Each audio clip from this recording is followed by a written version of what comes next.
i votuar ndër kryesorët në procesin e primarëve të Partisë Demokratike dhe sfidon veten dhe politikën në listë të hapur. Ai është Grikel Smuçollari, kandidat i Partisë Demokratike në qarkun e Tiranës. Mirë se erdha. Mirë se u gjeta. Kam zgjedhur në këtë format si një figurë plot energji, le të themi. Kështu je shfaqur në jetën publike, por ndoshta dim shumë pak për ty sa i takon asaj jetës tënde personale. Kush është Grigelsi? Kam përshtypjen që e kam shumë të njëjta, të themi, edhe njëjta natyrë, jeta publike me atë personale. Dhe njëta energji më shoqëron dhe në jetën personale. Unë jam baba i 2 fëmijëve, e martuar. Jam angazhuar shumë hershëm në Partinë Demokratike, që në moshë të re, në forumin e Partisë Demokratike. Ajo ka qenë shtëpia ime e dytë. Kam kaluar gati moshën 17 vjeçare.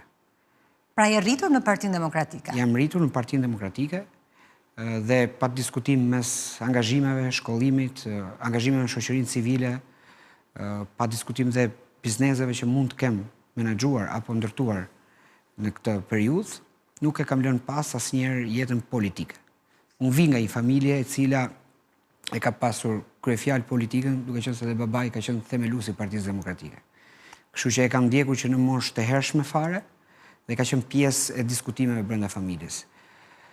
Si të tillë dhe unë nuk ishte se si të shkonte ndryshe. Sigurisht nëse ke babain por patjetër, jo, s'është fikse ashtu, por që momenti ku të themi ta ka injektuar me kohën.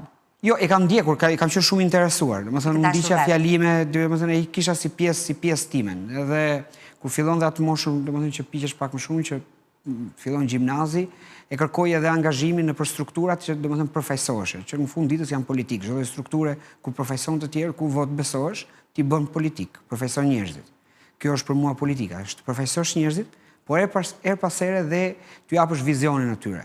Ose ti tregosh në diapazonin tënd se ku mund të arrin, se jo gjithmonë njerëzit e dinë çfarë është më e mira për ata.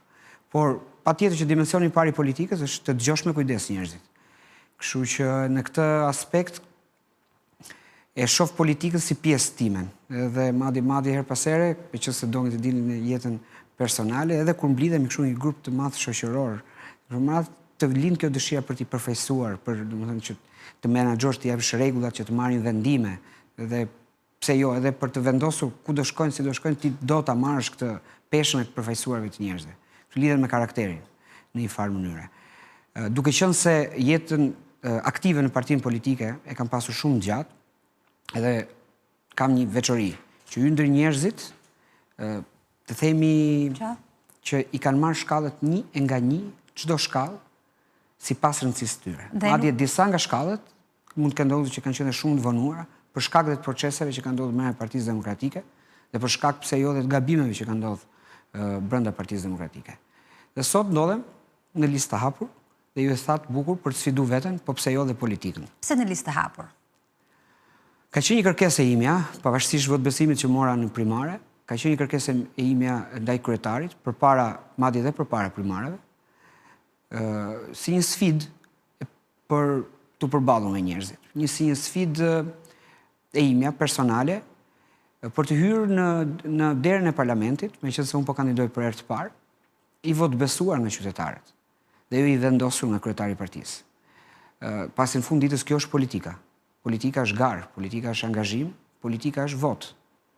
Dhe ku kam më mirë se sa tysh dhe të hapësh vetat derë dhe jo të hap dikush tjetër për ty. Grigels, nuk je, le të themi, gjatë këtyre viteve që ke qenë pjesë e Partisë Demokratike, nuk je demoralizuar ndonjëherë të mendosh se gjërat në politikë në fakt nuk janë kaq të drejta, nuk shkojnë siç duhet. Ndoshta këtë e konfirmon edhe kandidimi jot në këtë moshë, që je 41 vjeç, ndërkohë që ke qenë 17 vite në dyert e Partisë Demokratike, ta quaj metaforikisht. Me thënë drejtën, mund të kenë ndodhur momente të caktuara. Por ajo që kam kuptuar nga Partia Demokratike është kjo që mes gabimeve të shumta, sepse në gjithë këto vite tranzicion pa diskutim që dhe Partia Demokratike ka gabimet e veta. Edhe brenda saj, po dhe në raport me qytetarët. Në çdo moment është një parti që ka ditur të rigjej veten, të rishpik veten, të ridimensionohet në raport me qytetarët. Unë e kam ndjekur shumë, thashë në moshë të hershme historinë e Partisë Demokratike, kur këtu përfshiten dhe 92-shin dhe 97-ën. dhe më pas 2005-ën dhe 2013-ën dhe këto vitet e tjera. Dhe mund të them me bindje që Partia Demokratike me njerëzit që ka, me mënyrën se si ata mendojnë, ka arritur gjithmonë të ridimensionoj raportin e saj me shoqërinë. Ka qenë një parti që këtu 4 vjet përpara kushdo mendonte që do shkrije, që nuk do ekzistonte. Por mblodhi vetë. Dhe sot po flasim prap në një dimension ndryshe, po diskutojmë si partia që do të qeverisë vendin. Kështu që kjo parti, pa diskutim që të ka dhënë momente të caktuara, madje do t'ja u them një, ekskluzivisht ke ju si televizion, mos gaboj mas 2021-shit, kur Lulzim Basha nuk dha prap dorëheqjen dhe bëri një proces fars, i them nusës që kaq boll, enough is enough. Mendova të riqesha. Po, do ta lej këtë gjë, sepse e para një herë ti ke përgjegjësinë ose fajin më të madh e ke përballë familjes, sepse angazhimi politik ka angazhim me orë të tezë zgjatura dhe do shumë kohë, pa diskutim. Dhe atje i them që nuk do të merrem më. Stop, kaq ishte, nuk qe rruga ime, do vazhdoj pjesën. Dhe ka qenë interesante se kemi qenë në makinë duke u kthyer për në Tiranë, kur del lajmi që në radio dëgjojmë që Lulzim Basha bën atë aktin e tij dhe e shpall, e largon nga grupi parlamentar Sali Berishën. Ishte një moment që unë nuk fola. Nusja ndërkohë prej vitesh më thonte na lodhe me politik, na lodhe me politik, na lodhe me politik, mjaft, se ku po na çon, ku po na çon. Dhe një moment flet Nusja. Ngri telefonin, merr Sali Berishën, thuj për çfarë ke nevojë. Shumë interesante. Unë pres 10 sekonda, heshtje, dhe i them, e ke menduar mirë? Po tha, merre tani tha se po të them. Dhe si në ato momente unë po e mendoja, po s'doja të triqja atë fjalën time që nuk merre më. Ishte një moment që me sa duket njeriu që ke afër dhe që ke prej vitesh e kupton këtë dhe jesh ajo momenti që dhe të inkurajon. Dhe ishte një moment që unë direkt sa u ktheva në Tiranë, nuk fola fare me doktor Berishën, por mblodha kryesinë e Forumit Rinor të Partisë Demokratike dhe firmosim peticion në shumicë të saj për rrëzimin e vendimit të Lulzim Bashës dhe aty filloi foltorja. Ka fillu nga FRPD-ja dhe nga të rinjt të Forumit Rinor të Partisë Demokratike, e cila është një organizatë shumë vitale, është një organizatë që dhe sot që ne po flasim, po më jep shumë mbështetje, kështu që forcën e kam nga ata në këto momente. Shumë interesante si histori dhe për faktin që bashkëshortja duhet dëgjuar gjithmonë.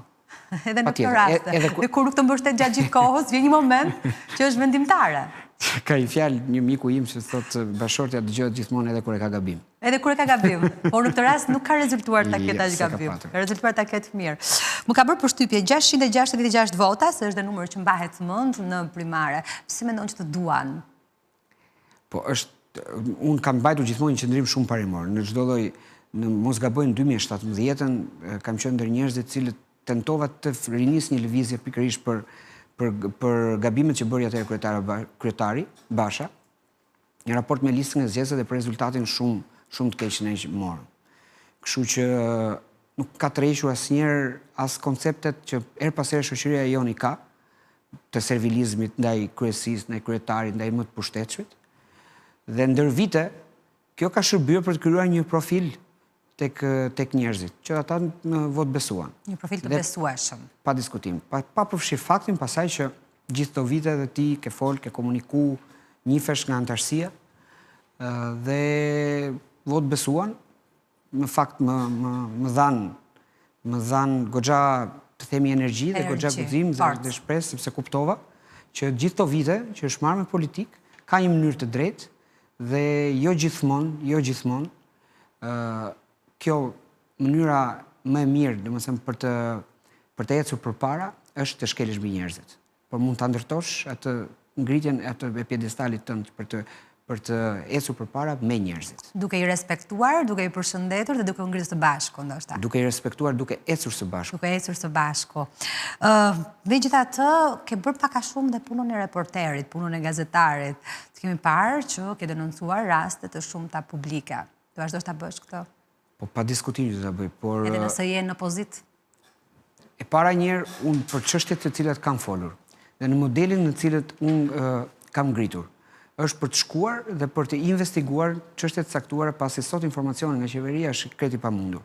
Dhe kam zgjedhur një model që flasë në vendin e ngjarjes, atje ku ka ndodhur problematika, atje ku ka ndodhur krimi në rastin konkret në disa raste. Kam zgjedhur një model të flasë edhe për çështje që s'janë hard politik, por që ju përgjigjet njerëzve, se në fund ditës politika duhet ju shërbej njerëzve, siç është siguria ushqimore, si siguria mjedisore apo çështja e atyre anijeve të cilat kishin mbetje kimike dhe donin të fshiheshin nga qeveria. Dhe kam folur dhe për çështjet e ambienteve publike që po jepen sot për të ndërtuar kulla. Jo më larg se përpara 8-9 muajsh kam denoncuar rastin e ndërtimit tek stadiumi Selman Stramasi. Dhe atëherë në një farë mënyrë sikur u mohua kjo çështje. Dhe dodhi që s'ishte e vërtet. Dhe pikërisht atë që denoncova dhe atë që kisha frikë që s'duhet ndodhte, është që ato fushat aty, të destinuar për të rinjt, ato fushat e basketbollit, ai parku i vogël, i destinuar për të themi për më të moshuarit, po pse jo dhe një fushë e madhe që mund të kthehej një ambient shumë rekreativ dhe të jepte ajër dhe jetë zonës. Ndodh që tani, pas ka një projekt për ndërtuar 3 kulla. Ishte ajo që kisha frikë dhe ajo që denoncova. Dhe shpresoj shumë që mas 11 majit këto projekte të anullohen në shërbim të qytetarëve, pasi Tirana nuk ka nevojë akoma më shumë për kulla, akoma më shumë për stres dhe kaos, por ka nevojë për mirëqenie. Do jesh kryesor kritik edhe nëse nesër qeverisë Partia Demokratike brenda Partisë Demokratike do jesh një zë kritik? E para, unë besoj që Partia Demokratike që në programin e saj dhe në angazhimin që ajo ka për qytetarët është ka bëjë një program që lidhet me nevojat e njerëzve.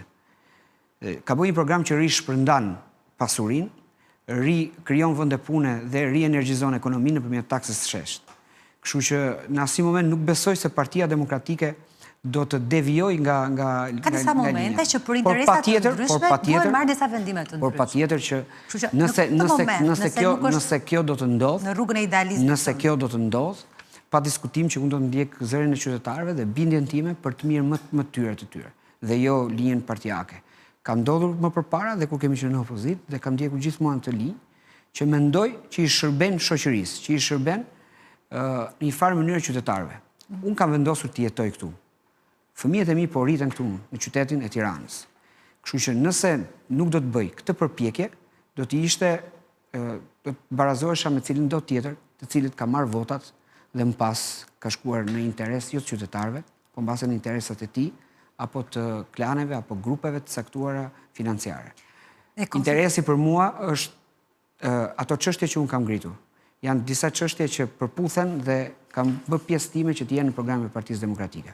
Është e para taksa e sheshtë që besoj në një model ekonomik i cili mund të jetë i shkëlqyer për Shqipërinë, për të rishpërndar të ardhurën, për të patur më shumë investime, për të patur dhe rroga më të larta, sidomos për shtresën e mesme.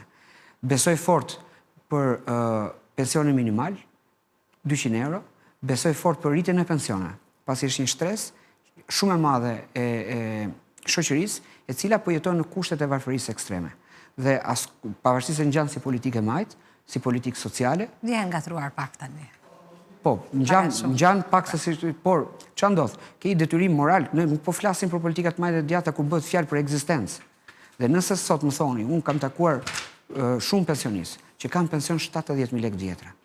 Nëse më thoni sot që është e mundur të jetosh më shumë se një javë me 17.000 lekë të vjetra në Tiranë, atëherë kjo është detyrë e shtetit që këta pensionistë që kanë punuar mbi 40 vjet të jenë në kryefjalën e qeverisë dhe në qendrën e qeverisë. Jo vetëm kjo, po unë kam folur për sigurinë ushqimore, e cila shpresoj që direkt pas 11 maj do hyjmë në një kurs reformash për të ndryshuar komplet sistemin se si kontrollohen dhe për t'i ofruar siguri ushqimore qytetarëve tonë. Jo vetëm kjo, po kam folur dhe për legalizimet. Dakor, tani përpara se ta i thuash gjithë pikat, ne kemi lexuar programin dhe faleminderit që përmendë. Por, do më thuash me një përkufizim, përse duhet të votojnë ty si individ qytetar të Tiranës dhe ta mbyllim, kemi 29 sekonda kohë. Atëherë, për te historisë pse duhet të votojnë mua si emër, lidhet me atë çka unë përfaqësoj dhe atë çka unë mbroj. Në atë çka unë mbroj, janë pikërisht to pikat që po të thoja. Dhe atë që përfaqëson? Në atë që përfaqësoj është njëri që ka besuar që në moshë të hershme në një forcë politike, në një ideologji, pa lëvizur nga idealet dhe nga të themi besimet e tij. Dhe kjo do të jetë modeli i të riun politik, i një të riu i cili është votbesuar në disa procese për të bërë politikan. Jo një të riu që e zgjedh kryetari, jo një të riu që zgjidhet në portali deputeti që duam, sikur aplikon për një CV. Politika është për njerëzit që janë vot besuar.